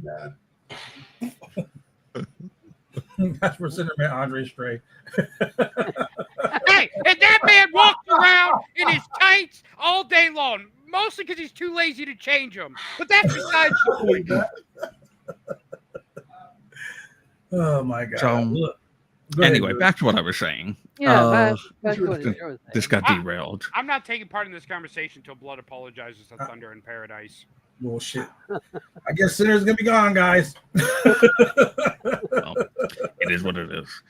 Oh, well. So, yeah, I have no connection to him other than that movie, and that movie didn't make me watch WCW. That movie didn't make me follow Hulk Hogan's career. I stopped watching WWF in like mid 2000s, year 2000, and that was it for wrestling for me for 12 years. So Damn. I wasn't watching during the NWO. I wasn't watching when Hulk Hogan came back to WWE. I missed all of Hulk Hogan in wrestling, and the only reason I know him now is because pretty much he came back and got his Hall of Fame stuff in routine. That's the only thing you know? I will say I that. mean, obviously, I've gone back and I've watched things, but it not some. My point is that it didn't. I didn't grow up with Hulk Hogan like a lot of people here did, or a lot of people who have talked about him online or whatever, because I wasn't a wrestling fan in the 90s like I am now. If I was a wrestling fan like I am now, probably I would have grown up with Hulk Hogan, and it would be a totally different story. But I have no personal connection to him, and as a result, I just don't care. And people can feel sorrow and grief that he died, and people can also not give a shit. And I'm totally fine with both of those opinions. I am not here to police somebody's thoughts and feelings on who they like and dislike, because everybody goes through life in their own ways, and they gravitate towards things that they gravitate towards for any given reason. Obviously, if you're gravitating towards, the worst, awful, terrible people, I'm going to call you a piece of shit. But you gravitated to that for some reason. Sorry for you for gravitating to it, but that makes you a piece of shit. If you gravitate towards good people, then generally, I'd say you're a good person, but that also doesn't mean that they can have some sort of piece of shit type of opinion on something, which is why I say, okay, so Hogan said the N-word. Maybe Triple H has said the N-word, if those stories are true. You don't need to say the N-word for me to call you a piece of shit. Facts. Nothing but facts. Drew is always the fucking voice of reason. I mean, fuck me then. Well, I don't scream like you do. Yeah, that is very true. Maybe you should try. Very, Well, very I true. live legitimately surrounded by old people. So if I I don't scream, give a fuck. I'm gonna get a noise complaint, and They'd be like, "God damn it, that sinner's at it again!" Hit Margaret, hit the ceiling with the broom. Hit the ceiling, Margaret. I want to live in an apartment just so I want to be on the bottom floor so I can just with the broom. Never mind. Well, you're doing that on the daily anyway. But I don't even. That is very But true. I do it on the bottom floor of my house to make it more authentic. yeah, Wow. that's good. Yeah, I mean, end of the day, there's two sides to how people feel about Hulk Hogan dying. There's some that are in mourning, and there's some that just I won't say be happy, but don't care because of the way he was. And you know what? Either side you're on, it's okay. Yeah, Agreed. I don't think either side is He's wrong. kind of person. Yeah. I mean, just some people, they can separate the man from the entertainer. Some people can't. There's no right. Just like in life, there's no right answer. The only right answer is that on September 7th, Sunday Sinner is going to beat Bad Blood in the middle of the ring. That's the only right answer. That is Sunday what Sinner's matters coming for most. you. Yeah. Yeah, say it, sinner. Say it. Say it, sinner. Bad Blood, I'm coming for you. That was Nielsen. perfect. The mod was Wow. when you said it. Giblet. You giblet. Did you see my promo, Blood? I did. I can't tell because it wasn't posted anywhere. You didn't send it to me. I couldn't because it was too long to send on Messenger. Oh yeah, I hate that. And because you're a That is- stupid Android user, I couldn't send it to you. Hey, Yeah, don't fuck push yourself, all right? Android. Hey, fuck yourself, Shane. Babylon here's a travelistic on phones. Wow. Can we get rid of the Hulk Hogan picture already? and Yeah, put something else up? Yeah, can we? I just like how the black person's covering Hulk's face. He would have hated that. Whatever. Here, I and mean, you know what? not only that, he would have taken the picture with the Nazi too, like he did. Yeah, that's true. Here's the bright spot of Hogan dying. Wow. Brutus Wow. Beefcake, Brutus Beefcake, you have 15 minutes again to be relevant. Go That do is those true. media appearances. Wow. Oh my god. Hey, not only that. Bruchai's got to drop like a And we lost 5 followers just that quick. a truth video or truth interview. Oh Or no! tell all book or something like that. Hey, I actually have Brutus Beefcake's autobiography. Oh, I'm He sorry, doesn't- what? Yeah, I have Brutus Beefcake's autobiography. I didn't know is he had. it Yeah, it's called He has Cutting and autobiography? Strutting. It's called Cutting and Strutting. is it better than the? Is it really the by him or is Bushwhackers? it Ghost Rider? I mean, no, it's written by him. He wrote it with Kenny something or another. Dykstra? No, the guy Omega? that helped with New Jack's book and Sabu's book and shit like that. Mm. I will say this though, he didn't admit in the book to baning Hulk Hogan or letting Hulk Hogan bane him. So I don't believe the book. Because there ain't no way those brothers weren't baning, brother. Brother. Okay, so let's take a vote. What was the better theme song for Hulk Hogan? Real Voodoo American or American Made? Voodoo Chow. Voodoo Voodoo Child. Child. No. Out of the choices, Real American or American Made? Voodoo I Chow. don't. I would have to Voodoo hear Child. American Made because I don't Oh, remember American made. Why did you fall into American the made. trap, Drew?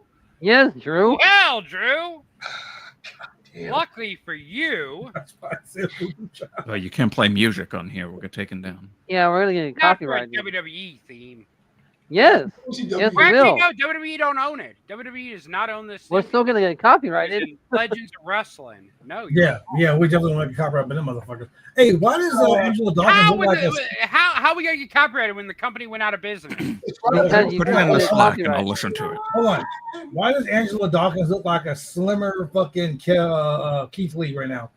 Wow. Look like a what? That's kind of funny. It looks like Jeez, a slim Bad Keith Blood. Lee. Do they look alike Keith to Lee you? Chef or Keith Yeah, Lee? look at his face. He looks like Keith Lee with the glasses Oh on. wow. Okay, Hulk Hogan. I do believe. Sinner. Wow, is Johnny Gargano that short? Just Sinner, Damn. post Oh, another I am. song. I'm Okay, you did. posting it right now. There it is. And I'm actually going to listen to it because it's a banger. A banner? Oh, I remember that song.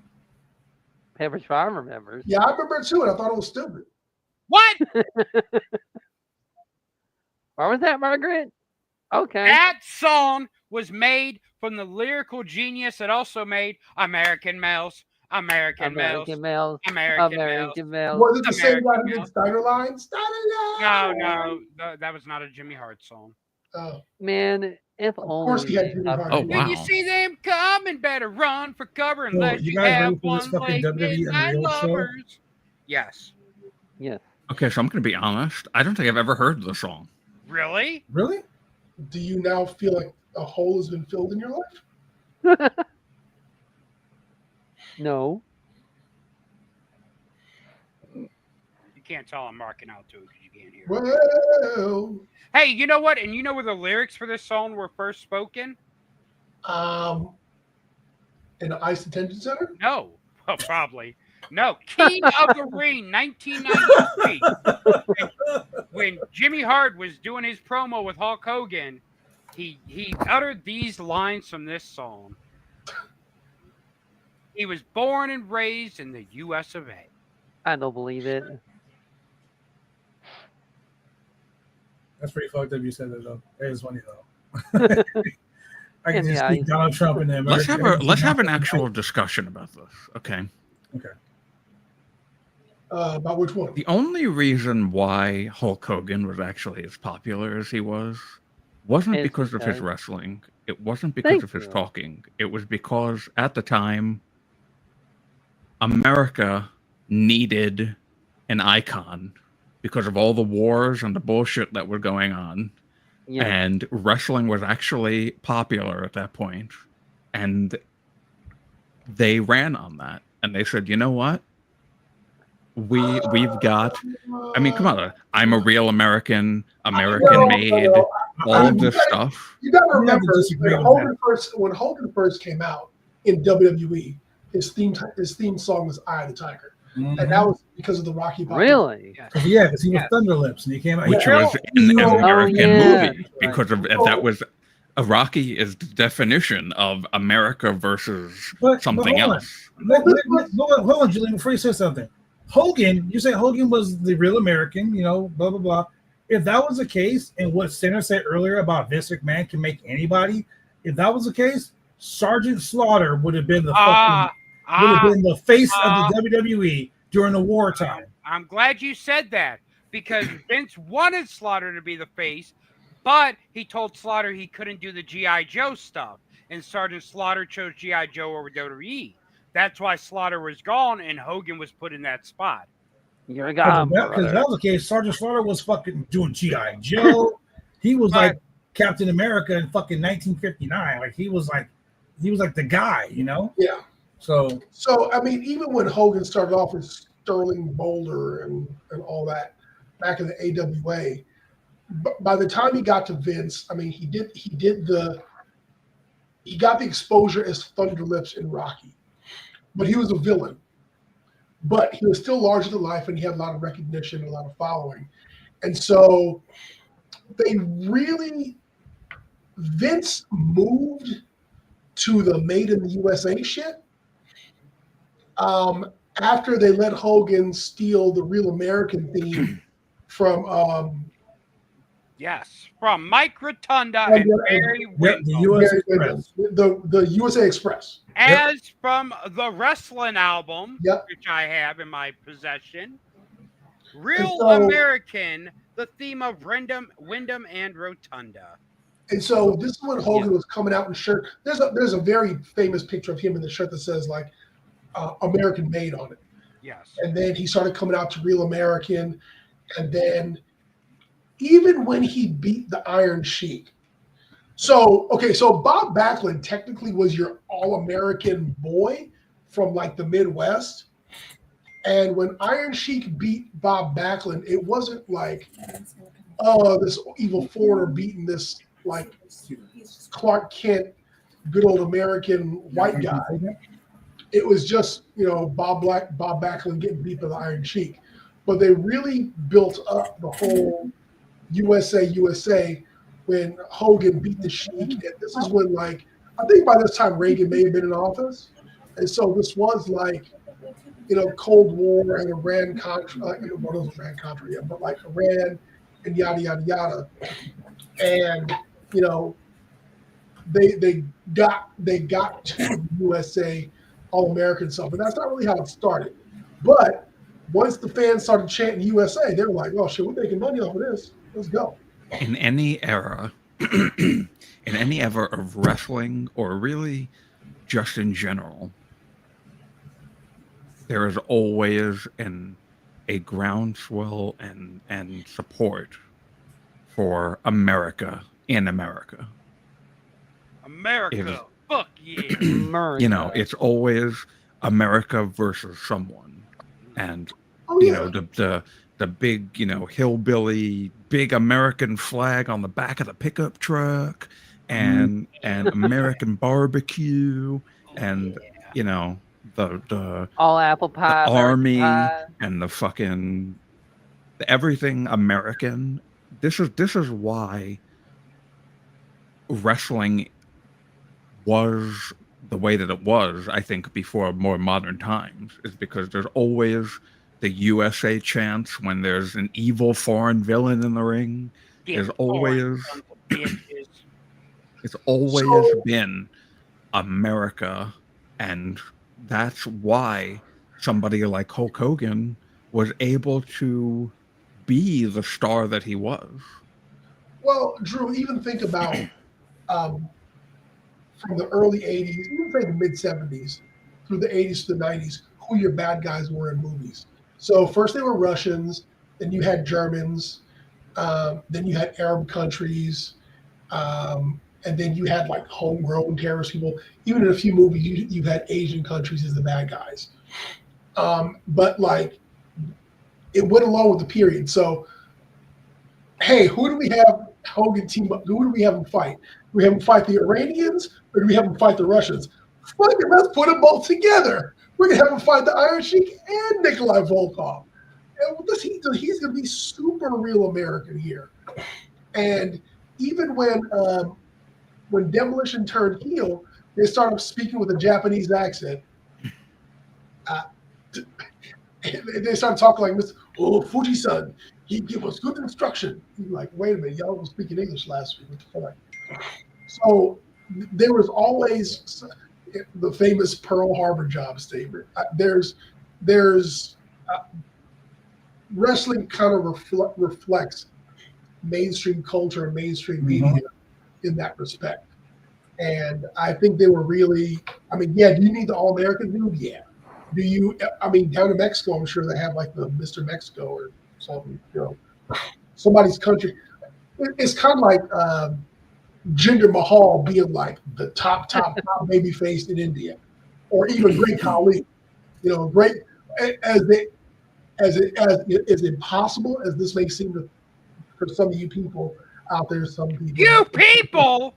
What do you mean? Wow. When you hear people say, "Oh yeah, Vampiro was the Hulk Hogan of Mexico," and you're like, Conan. Vampiro, Conan. Yeah, see, Conan. Hey, Vampire, don't you talk bad Well, about yeah, but if you're from that culture and you were there, you're like, oh, yeah, the true spit. It sure is. I I don't got fight you. you. So let's do this. I'm gonna ask you guys. By the way, I just want to say, I actually like American made more than real American. Damn. Thank you, Drew. I kind Thank of you, agree, Drew. I kind of agree Thank with you. you, fucking Drew. But I like Voodoo Child better. Yeah. So Although I do agree with that. let's do this. I want to ask you guys honestly, what is your favorite Hulk Hogan match? Oh God, no! I'm not playing that bullshit. Yeah. The match he lost last night. Or yesterday. Wow! Wow! Damn, Sinner. Is that you, Death? Oh, yeah, it's me, brother. Wow. Hey, no, I'm sorry. I gotta show you a video. I gotta show you guys a video. Wait, before you do that, There's no copyright to this. I fucking didn't have a favorite Hogan match whatsoever. You're all the But there same. was a match that I was shocked to see that actually fucking happen, and it was good. It was New Japan Pro Wrestling. Oh, Hogan yeah. versus Great Muta. You know what? I actually do have Hogan a put his favorite match. Hogan put his working shoes on in Japan.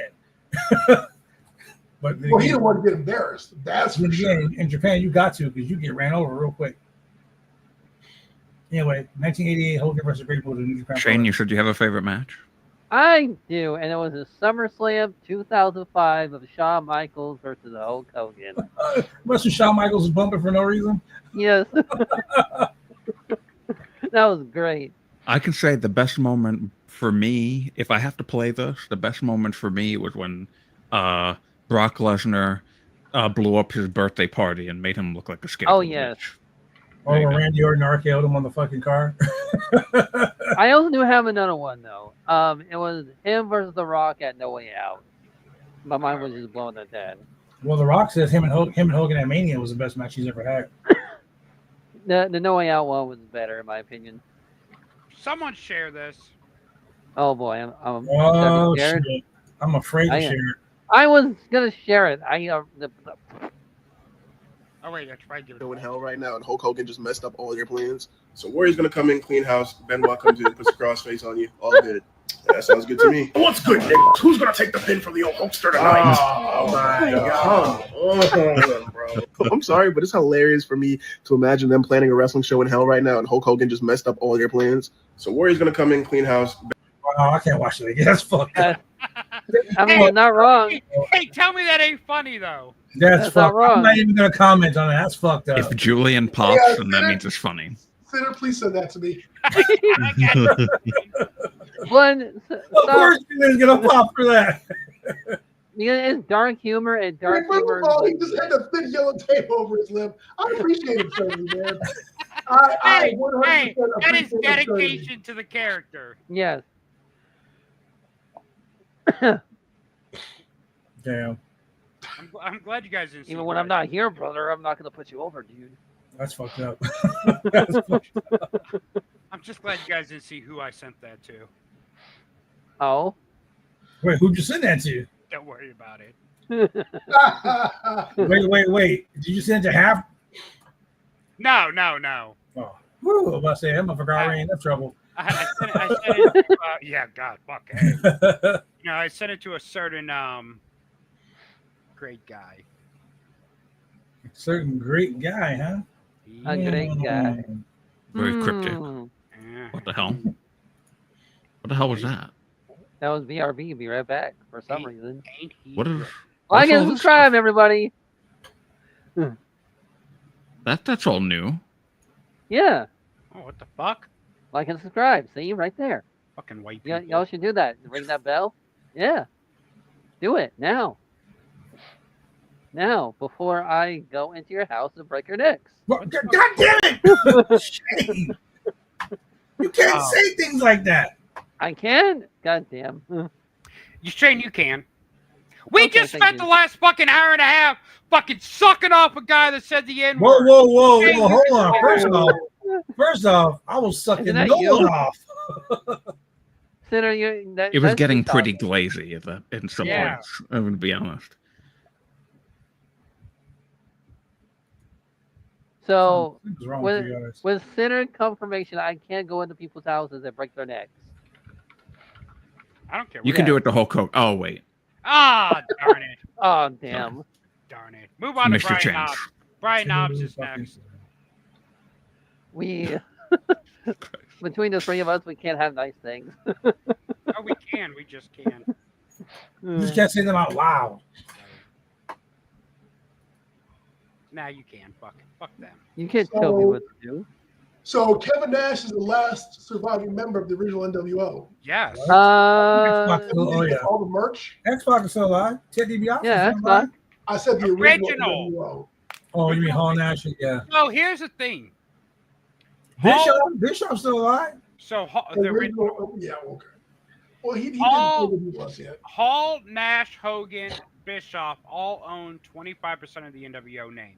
Even when WWE uses it, those are the four that get paid. Hall, when things were bad, sold his 25% to Nash. So Nash already had 50% of all NWO. Are you kidding me? No. No. Sorry. Oh my god. But here's the thing. I mean, Now, what do you say when things are bad? Like, hold up. because you couldn't get a rock? Here's the thing, though. Nash had, before this point, Nash had given Hall a lot of money when Hall was down on his luck. Yeah. And finally, he had to tell Hall, like, bro, I'm not giving you any more money. Like, I've given you so much. Like, no. And then Hall's like, oh, so you might share the NWO stuff. So that's how that came about. It wasn't like fucking Nash was just being an asshole.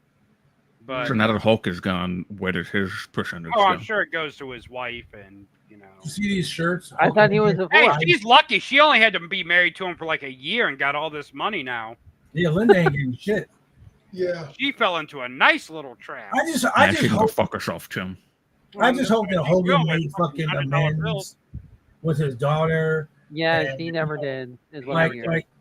you know, I heard before Savage died, he made fucking peace with Savage. Well, okay, he didn't make amends with Brooke before he died. Brooke said she hadn't talked to him in 3 years before. Yeah, he died. literally the news She just said came she's out. happy that the last time she talked to him 3 years ago, she told him she loves him, but they have not talked in 3 years. That's crazy. No.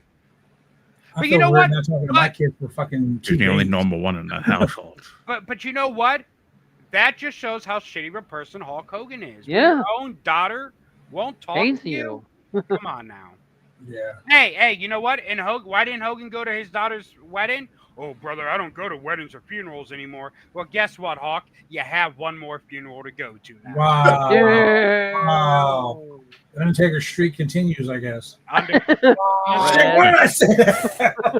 under- Oh, I'm so sorry. I didn't mean that. I didn't I mean You're ain't not sorry about Glenn, shit. it's okay. It's okay. No, It's that's okay. not okay. I shouldn't have said that. That was okay. It's okay. Hogan's a piece I of just shit. literally made myself a hypocrite. I should not have said that. Oh, well. That's all right. I Undertaker's not apologize. coming for you next. Yeah. He doesn't like black Yeah. people either. You don't know. Wow. Yeah, Undertaker Yeah. don't like black people either. You're saying. Yeah. Bro, Where to? bro, can I just say, why did Donald Trump go on fucking wherever his fucking social media thing is and go over and like Hogan is MAGA forever, brother? Yeah, Like, I get mean, the he is. fuck out of here. I don't care if it's not. Like that right there just goes and solidifies Hey, everything hey. that people were saying today. Peas in a pod stick together. Yep. Yes. That's why I have no respect for Taker either. And also, he took pictures with Nazi. I'm sorry, I have no respect for Mark Calloway. Someone throw that video up there right I quick. will. think- Blood. We ain't got time for that shit. No, this is a fit-in memorial. Yeah. Oh shit, not this one. Sorry, not that one. I put the wrong one up. Oh, wow. I didn't mean to put that one up. It was Okay. a sex tape that was actually going to I'm glad it wasn't. It was, but that's how it Just was. randomly, all of a sudden we see penile. I'm like, yeah, I don't see that. All of a Penile. sudden, no, you don't ever accidentally see penile. You go looking for Yeah, penile. don't look at Shane's phone. Now put that video up. Oh God. Oh, Jesus. There it Yeah. is. The Undertaker. Speaking of In the end, he TK, always wins. He does. Where to, Hogan? Where to, Terry? And your not 10-inch cock. Are they going to show that image of Undertaker pulling him on the back of his motorcycle? Let's hope so. Hey, we could It's reuse that odd. Big Boss Man footage. Wow. Yeah. Oh, shit. You know who I do feel bad for in all this really is Jimmy Hart. Yeah. That was his meal ticket. Who? Jimmy Hart? That was his Well, meal shit, ticket. so was, the same thing for Ed Leslie. Well, he hasn't been Ed Leslie's meal ticket in quite some years because they fell out. Jimmy was smart. Jimmy knew how to stay on Hogan's good side. Wow. But Well, that's Jimmy still got his tiki bar and grill. Or whatever. No, yeah. Except for when he was lying about his health issue. What do you mean that shitty restaurant and that shitty ass TV show Thunder in Paradise? Fuck you! Let's get out of here. I'm pissed off. Thank you for watching the Roundtable, where we Gaggle, glazed let's get Hogan's balls naked. for almost 2 hours. But the show hasn't ended yet. We can't talk about getting naked yet. Oh, man. Yes, Shane, stop it. It's been very strange having this conversation with American Made on in the background. I'm not gonna lie. Hey, that's why his camera's off. He's ripping his shirt off. He's fucking posing. Yeah, brother. Drew's into it. And Drew's husband's wife is like, "What the fuck are He you was doing?" born and bred. No, his husband's like, I'm Ed Leslie, finally. Finally, I get to be the barber. Not even you getting be Jimmy Hart. You get me screaming out with the megaphone. Brutus the Bottom Beefcake. Wow. Wow. Brutus the Bottom Beefcake. Yes, I'm stealing He that. puts it in Jimmy's heart. Bro, never mind. I'm changing my name on September 7th. I'm going to be Brutus the Bottom Brutus the Bottom Beefcake. Beefcake? I'm gonna be Brutus the Bottom Beefcake. Instead of coming out with shears, I'm going to come out with like a pocket pussy and make. Now you know what? And I was gonna say something live on the show. That the show's gonna have a special title for September 7th, and it might be a fucking live stream pay-per-view. Oh, yeah? Not anymore. Oh, you're no because fun. you homophobic? Because I'm a bottom? I can't be on live pay-per-view? Wait, what? I'm too bottomy for your pay-per-view? Yeah, bitch. That would be correct. Yes. I think the pocket pussy kind of put it over the edge. Yeah, that was. At least pretty you much- got- Hey, it'll That be ain't gonna work fucking for me, ass. brother. At least if you brought the fleshlight that looked like a Coca-Cola can, it'd be more. What about the KFC flashlight that looks like a fucking thing of popcorn chicken? It's finger licking good. It's a KF Ussy! That is disgusting. That is You disgusting. want an extra crispy or original? When I talk about getting my dick greased, I don't mean about sticking in the bucket of chicken. Oh, I don't like mine extra crispy. Well, everyone, for Bad Blood, What? for Chemical Julian, for Shane Husky, for Drew McIntyre, for Brutus the Bottom Beefcake, Obviously. I mean, Drew, you are Drew McIntyre. Remember that? for Brutus the Bottom I'm not Beefcake. Scottish, lad. Well, I'm not Scottish. Your accent says different. Yes. I saw you wearing a skirt. It's a kilt. You weren't God damn supposed to it. see that. Is this one of the workhorsemen right here? I'm gonna send it to. I think it is. I was gonna do my freaking SummerSlam simulation before I came on here, but now I gotta do it later. God damn. There's be like 10 matches for 2 nights, but You're asking if this is who? A workhorse this one? is who? Is he one of the workhorsemen? The one that broke his leg? Brutus. Yeah, that is actually. It's Anthony Henry. Anthony Henry, yeah. What's he doing there? Well, if you're a wrestler and you want to have a dream physique, you can message him. He'll fucking hook you up. Oh, I thought you were talking about on SmackDown. All right. Thank you and good night. Before I start Brutus and Bottom Beefcake on TV on the stream. And here we go, going to chatterbait.com. Somebody just hit end stream. I don't have the ability. Oh no, the mouse. Do you is not so have the close. ability, or do you not have the But I do. I will tell you guys this though. I'm very proud of you guys. Thank you very much for being on the show and being great human beings. Because What? apparently there are people acting like fucking fools. So my friend Mike Rain posted this 6 hours ago. People blocking each other, losing friendships all over not being able to control other people's feelings about the passing of a celebrity. Yeah, that's about as America as you can get. Yeah. And it all comes Right. see it all at the end of the day, it always comes back to America. America. But America. the most important thing to happen in the last 24 hours, my haircut. It looks so good. Oh, you got Actually, the Eric? real most important thing that happened in the We last can't 24 see. hours is Smosh announcing Summer Games coming back. Never- Yeah. That's the most important thing in my life. Only I a don't give a Brutus- shit about all of The you. only Only- real breaking thing that happened is that the Helliverse is coming back in the fall, and I'm ready for it. None of those things have Brutus the Bottom Beefcake on them, so I don't. No, it doesn't. Will someone end the goddamn stream already? Thank you, and good